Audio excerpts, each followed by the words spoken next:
Mabuhay! This is Pia Wurtzbach and you're watching the second episode of Holding Space, Enabling a Safer Society. For our second episode, we will discuss a critical and sensitive topic when it comes to mental health, which is self-harm and suicide. Para sa kaalaman ng nakararami, magkaiba po ang self-harm at suicide at madidistinguish natin sila sa intent o intensyon ng taong nakararanas nito. Hihimayin natin to at haharapin ng usapin para tayo magkaroon ng kaalaman kung paano masosolusyonan ang mga bagay na to sakaling ma-experience natin sila o ma-witness before our eyes. Tulad sa ating first episode, nagtanong-tanong kami sa iilan kung ano ang nalalaman nila sa topic natin ngayon. Hi! Oh my God! Kumusta? Okay naman. Okay Hi! naman. Thank you na pumayag ka Thank you. sa aming pa-ambush interview. Wala namang mali o tamang sagot dito sa mga tatanungin ko dahil alam ko na medyo sensitive tong topic na to. Tingin mo ano ang dahilan kung bakit may mga taong namamatay dahil sa suicide? Siguro po kasi minsan, hindi po nila na-express yung feelings po. Minsan, tinatry nilang ma-voice out yung feelings nila pero minsan walang nakikinig. Yung parang mag-isa ka lang, di ba? Yung hindi mo, wala ka mapagsabihan ng problema mo. Nung pinagdaanan mo siya, sino yung mga nilapitan mo? Friends ko po. Pero usually minsan, unan ko. Yung doon ako umiyak, ganyan. Tapos, Ang number one kasi natakot ng mga tao yung humingi ng tulong, di ba? Yung Kasi baka po isipin nila na parang ma-question na may mali sa kanila. Pero hindi po totoo yun. Kasi minsan masarap po na masabi kung ano yung nararamdaman. Kasi yung sinasolo nyo lang po yung nararamdaman. Yun po. Hi! Hi, kumusta? Hello po. Wala namang mali o tamang sagot dito. Pero sa tingin mo, bakit may mga taong namamatay dahil sa suicide? Ayun, dahil na-depress sila, naiisip na lang nila mag-suicide. Kasi nga po, wala silang pagsabi ng ibang tao sa nararamdaman. At yun din ba yung dahilan ng mga tao na nagsa-self-harm o kaya sinasaktan nila yung sarili nila? Sila, hindi nila malabas through way ng salita or magdadabog, ganyan. So, pinipili na lang nila na sarili nila yung saktan.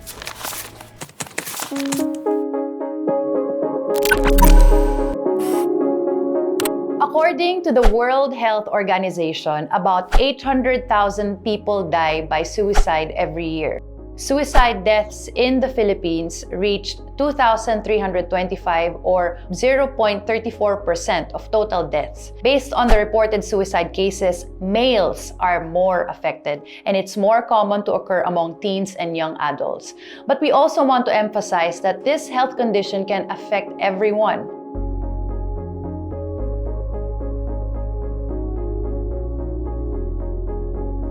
Suicide is a serious global public health concern that we hope to shed a light on. Lalo pat ang suicide ay preventable at marami tayong pwedeng gawin para mapigilan ito sa sarili mo man, sa community, o maging sa national level. So we need to act together to stop suicide from taking someone's life. Kaya naman, I'm so grateful to be able to talk to a person who survived suicide. Kakausapin natin siya via online video call kasama ang ating topic expert para mapag-usapan at mahimay natin kung ano nga ba ang mukha ng suicide at self-harm. Hi, Russel. Thank you so much for allowing us to share your story. I admire your courage to speak up and educate people about self-harm and suicide. Bago natin simulan ng paghimay ng iyong experience, sino ba si Russel? Thank you, Miss Pia. I used to be a city guy. I just got back here in my hometown, dito sa El Nido, Palawan, last December 2021. And the reason why I'm here, it's because I wanted to recuperate and heal from the last time that I had a major relapse of my depressive disorder. This is actually the first time ulit na humarap ako for an interview. Okay lang ba sa'yo na kung babalikan natin at pag-uusapan natin ulit yung panahon na meron kang pinagdadaanan? Yeah, it was the darkest moment in my life that I've ever had because I could not even understand what was going on with me. On most days, I would just lie in my bed. I was just crying. You would just feel helpless and powerless over your situation. Powerless because I had no idea. Hindi siya napag-uusapan around my circle. And also, I didn't get the chance to talk about it. Merong stigma, maraming sasabihin yung mga tao, and I was afraid. The truth of my experience was that I attempted to end my journey. I attempted suicide, and I was I was in a hospital for a couple of weeks. And then at the time, all I could remember was darkness up until now. And then one day, I woke up. Alam ko, nung nagising ako, something happened. And I just couldn't process everything. I didn't want to talk about it. Yes, I lived, but then survival was probably just the beginning of a much bigger fight. Danica, what are the risk factors leading to self-harm or suicide? It's an interaction of biology, psychological factors, and even socio-environmental factors.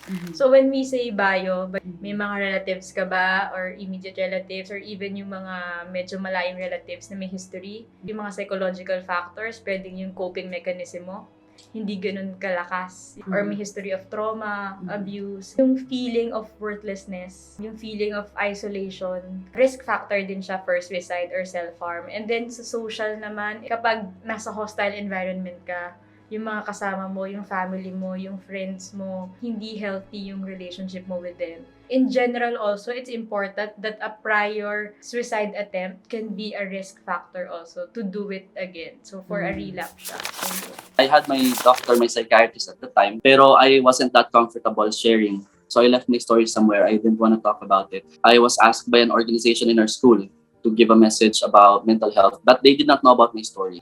Sabi ko, sure. Pero at the back of my mind, parang ayoko kasi I don't want people to know my story. But then later that night, I found myself writing my story, just a bit of it. And then I posted it on my social media account. When I woke up the next morning, I received hundreds of messages. yung journaling kasi, it would also help kasi yung mga taong nagsi-self-harm, sometimes wala lang silang outlet. So yun yung naiisip nila. So yung journaling, it would help them na maka-release kung ano man yung nararamdaman nila during a specific moment. There was this one message na ang laman lang niya is like a painting. It's nakalagay Braveheart. And siguro yung naging inspiration why I started the Braveheart project in our school. And that was also the time when I became part of a mental health organization in FEU. Pandemic came and I made new coping skills na pwede ko magamit. And akala ko okay na siya. Feeling ko, okay na ako, magagawa ko na ito lahat. Siguro, na-absorb ko na naman lahat ng mga problema ko. Hindi ko na naman alam yung gagawin ko. So I had my second attempt in December 2021. It was harder because some people think na kaya mo na siya. And I thought din, kaya ko na siya. Pero hindi pala. So mas mahirap yung part na parang dumadating ka pa rin sa point na ipapamukha sa'yo nung nangyayari sa'yo na hindi siya ganon, hindi siya madali. But right now, I'm trying to choose to live every day. You may not be able to change what you're going through, but we can always change how we're going through it. This is a lifetime process for me and for people like me. And we need to have people with us. So I'm starting to rebuild my life, but I'm happy to be here, trying to start a new life. Hopefully, I'll get better soon. So it's best if you check in with yourself. Kung kamusta ka ba, acknowledge your emotions, acknowledge what you're feeling. Second, confide in someone. Kung sino man yung pinaka-pinagkakatiwalaan mo, kahit isang tao lang, important siya na ma-release mo kung bakit mo siya ginawa or ano yung iniisip mo at that moment. And then third, it's recognizing your triggers.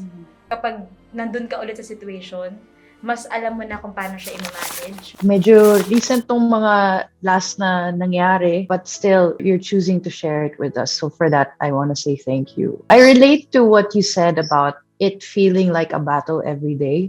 There's a good voice and a bad voice, but the good voice is winning. But were you able to identify the triggers along the way? It was just in 2021 nung na-figure out ko na isa sa mga triggers ko yung pakiramdam na may iwan ako. Kasi my parents left. Hindi ko alam na mag-a-annul pala sila. So ngayon pa lang siya napagtatagpi-tagpi lahat. So pakiramdam ko lahat ng aalis, mawawala talaga sila. Like forever. And that's why leaving Manila, leaving my friends, it was hard as well. Yeah, I'm sure. Yung triggers mo, is this something that you discovered on your own or did somebody else point it out? I discovered it on my own. I have all the tools, yung mga learnings ko on how to figure things out. So I had to do it on my own. Nung na-figure out ko siya, what should I do?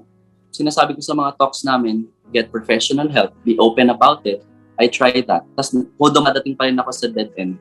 So doon ko naisip na parang baka hypocrite ako, baka hindi siya ganun kadali. It's gonna be hard. And I don't have to lie about it. I learned that the truth is you will have to face it alone. Pero ano yung role ng mga tao na yun, ng family mo who show support to you? They serve as your source of energy. Para kapag lalaban ka na ulit doon sa mga battles mo, you have enough energy to at least stand and fight and not give up. And if you lose sometimes na exhaust lahat ng energy mo, you're tired, you're allowed to rest. You don't always have to move forward. Sometimes you just have to move your feet, to move around, to look at different directions. Because when you're moving, it means that you're alive. And this is the only life that I know. I will do my best to hold on to it, no matter how hard. Was help accessible to you at that time? In 2015, takot ako to have myself checked because of the stigma of what people might say. Wala pa talagang awareness at the time sa circle ko. So it's hard. But I had help. I'm fortunate enough that we are at least financially capable of getting medications and yung paying for professional fee. Expensive siya. Hindi para sa lahat ng tao. And that's the sad reality. When this was first happening to you, who was your support system? I had friends, but since I refused to talk about my problems, parang wala akong support system talaga.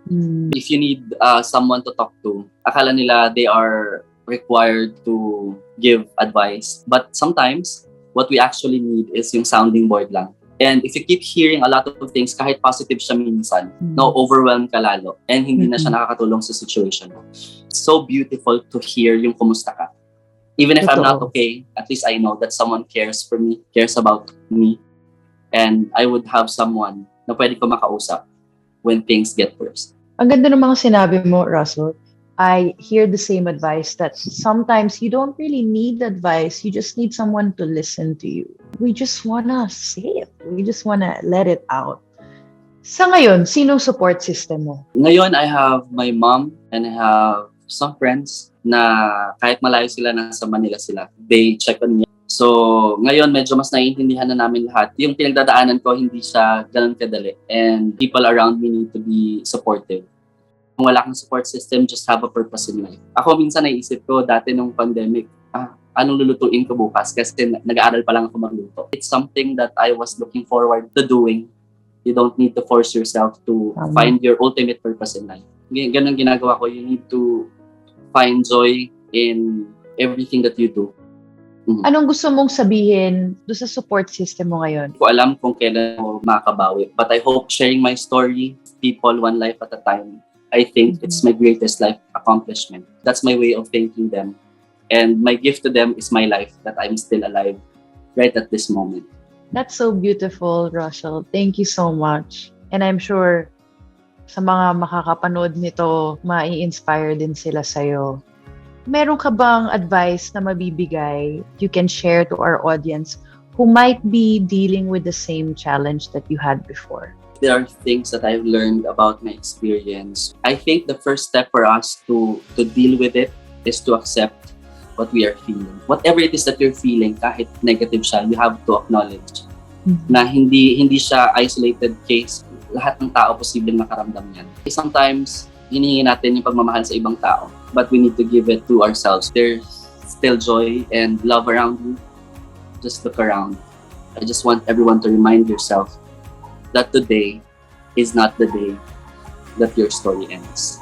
Thank you, Russell. Maraming salamat sa pagbabahagi mo ng iyong kwento sa amin. Maraming salamat for being so honest and so open. Mabuhay ka. Napakabigat at napakahirap pag-usapan ng self-harm at suicide, lalo sa mga bansang tinatrato itong kasalanan, kahihiyan at kawalan ng saysay. Ang self-harm at suicide ay mga uri ng mental health issue na dapat bigyang pansin sa multi-sectoral levels. Narito tayo para magpalaganap ng awareness tungkol dito at umaasa na sa dagdag kaalaman ay makapagligtas tayo ng isang buhay at iba pa, because one life lost is already too many. We're lucky to have people like Russel and our mental health advocates who are investing their time and effort for us to understand these complex social issues. Kaya naman, ang mga key takeaways ko dito for this episode are, number 1, always be there for someone physically or virtually. Basta make your presence felt when you're away and be someone's safe space. Number 2, check in with yourself also. Okay ba ako? Kumusta ba ako? Number 3, Always, if you can explain what's going on, just please find and seek professional treatment. It's always better to know that someone is there for you and to help you. Maraming salamat sa inyong pagsubaybay sa ating Season 2 ng Holding Space, Enabling a Safer Society. Thank you also to Flourish by Love Yourself and Mental Health PH volunteers, at special thanks to All Right Studios para makapagbigay kami ng isang makabaluhang kwento para sa mental wellness ng nakararami. And that is it. I still hope to see you for our next episode. Ako po si Pia Wurtzbach at nagsasabing, Holding Space will always be here for you to inspire a safer society for all. Take care, everyone.